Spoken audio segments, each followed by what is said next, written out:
This year, our symposium was focusing on healthcare and AI. When we think about artificial intelligence, and we think about the disparities that we see, particularly in underrepresented communities, and AI could potentially, and in fact does, really exacerbate the problem.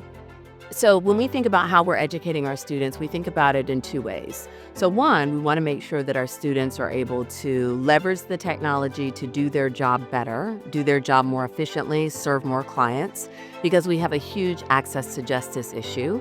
The other thing that we want to do is make sure that our students are aware of the new emerging areas of technology so that they can be experts in those spaces. We are at a point in time, a liminal moment, where the world is shifting from the world of books to the world of artificial intelligence. And these young attorneys are going to be working with artificial intelligence in their own practice, generative models to help them write briefs, to help them analyze legal questions. Also, all of their clients, regardless of what field they choose, whether they go tax or criminal or civil, they're all going to have questions that touch on issues of artificial intelligence. And so starting now to understand both the technology and the legal constraints around the technology is imperative to them coming out of school ready to be useful. AI, technology, these are topics of the future, and it's really important that all voices are heard and participate in that conversation. Conferences like these will certainly help lawyers to be able to craft the laws, to get more knowledge, and to get their skill set up in a way that they can certainly help their patients more and they can help their constituents more. Lawyers in particular need to be aware of technology so they can know how to represent their clients, and also so they can help change the trajectory of the law. And they can't do that without having curriculum preparing them for that workforce. This conference actually gives them insights to hear from professionals who are already in that space and just empower them to do the work that they're already doing as students. Several of our students are interested in public service.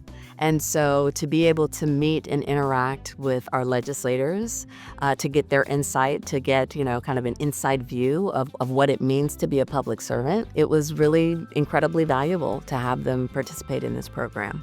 It's so important to talk about both the positives and the risks of technology. And the law can help put the guardrails up to make sure that we avoid the downsides. Technology is not about what we're doing today, but how we're going to advance for tomorrow. We are indeed making law now, but we also know that laws change based on society's needs and what the norms become. You lead by bringing others with you. And that's what we're trying to do at North Carolina Central. And what better way to lead than to make sure that you are helping bring up the leaders of tomorrow and that you're sharing what you know with others. And so we have, with that in mind, invited students from all of the HBCUs, the 5 other HBCUs around the country. Send some of your students so that they can learn. We've also invited students from other law schools here in North Carolina.